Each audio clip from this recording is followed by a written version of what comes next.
secara umum strategi yang efektif dalam ekosistem pendidikan adalah memanusiakan hubungan. Mungkin Ibu Bapak juga sudah pernah gitu ya mendengar istilah ini ya, bahwa kalau ke murid ya, guru-guru juga perlu memahami muridnya, perlu memetakan kesiapan belajarnya, profil belajarnya.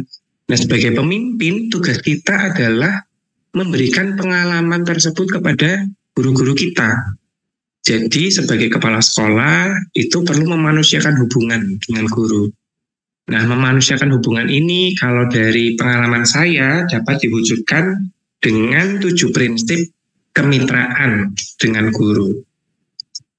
7 ini terdiri dari kesetaraan, pilihan, suara, dialog, refleksi, praksis, dan resiprokal.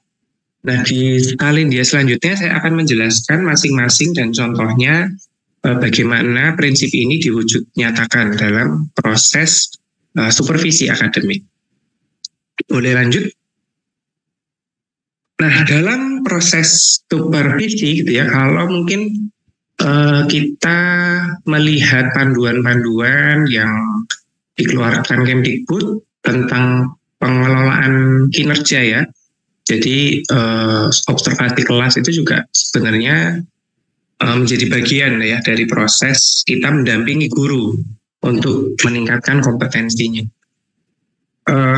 Ada hal yang sering disebut yaitu proses dialog dengan guru. Jadi PMM itu bukan fokus utama ya. PMM itu hanya alat bantu administrasinya, tetapi kalau kita baca proses-proses yang ada di PMM itu, kita selalu diingatkan bahwa sebelum mengisi, kita perlu melakukan dialog dengan guru. Guru perlu melakukan dialog dengan kepala sekolah. Berarti ada interaksi, ada komunikasi yang berkelanjutan kepala sekolah dengan guru. Nah, agar proses komunikasi itu dapat berjalan dengan lancar, prinsip kesetaraan ini perlu dilakukan. Nah, artinya apa ya? Kita sebagai orang yang akan membantu guru belajar itu perlu mengakui bahwa kita adalah manusia yang setara, gitu ya, punya nilai dan martabat yang sejajar gitu ya.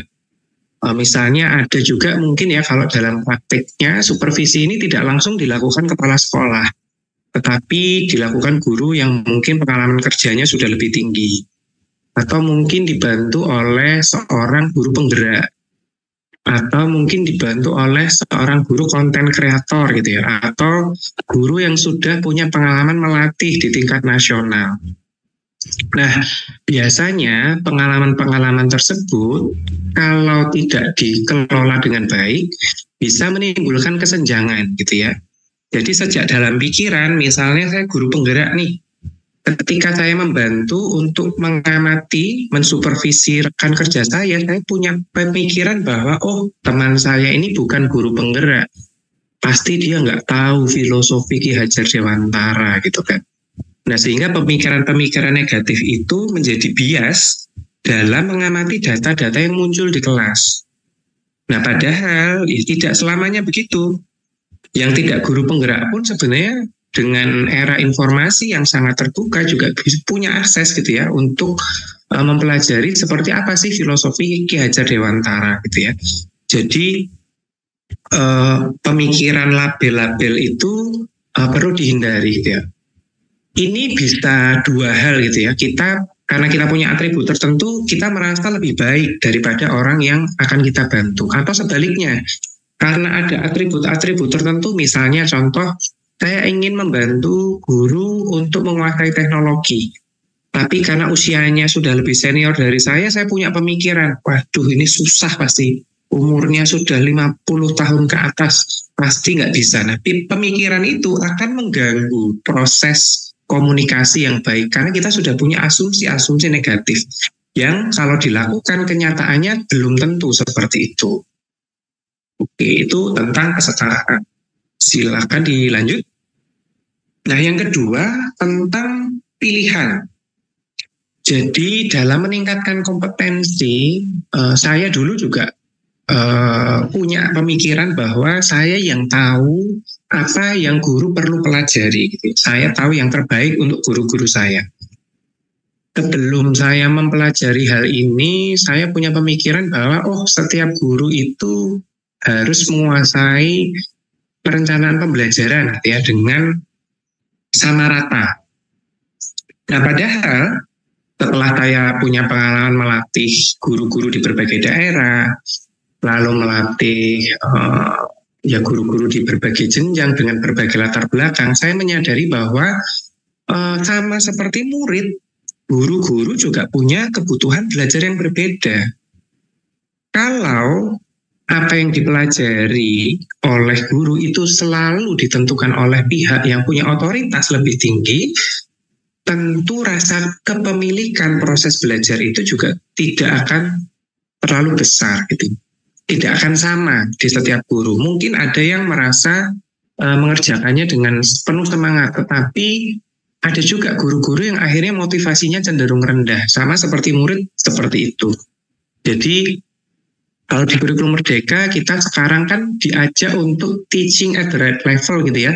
Kita mengajar sesuai dengan kesiapan murid, sesuai dengan kesiapan peserta didik, kesiapan anak yang berbeda-beda. Nah, sebagai kepala sekolah, hal tersebut juga sama. Sebagai kepala sekolah, kita memimpin guru untuk belajar, kita juga perlu menyadari bahwa kesiapan belajar guru dalam mempelajari sesuatu juga berbeda-beda.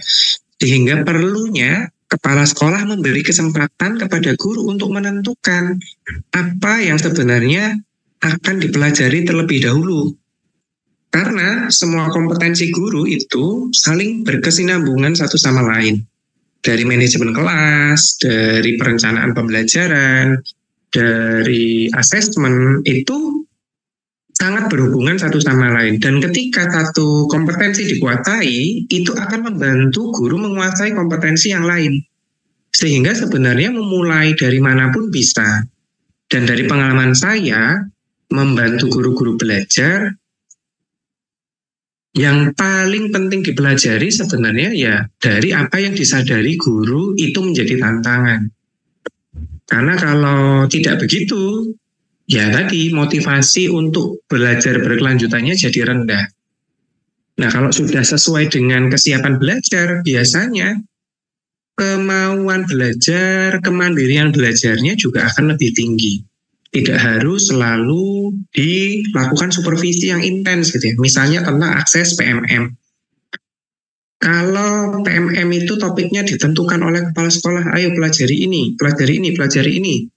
Tentu keinginan meluangkan waktunya tidak akan setinggi ketika seorang guru menyadari, saya butuh ini di kelas gitu kan. Ada nggak ya kira-kira materi PMM yang sesuai? Nah, kalau itu dibantu tentu penyelesaiannya, pengerjaan aksi nyatanya akan jauh lebih baik daripada ketika semuanya dipilihkan oleh orang lain.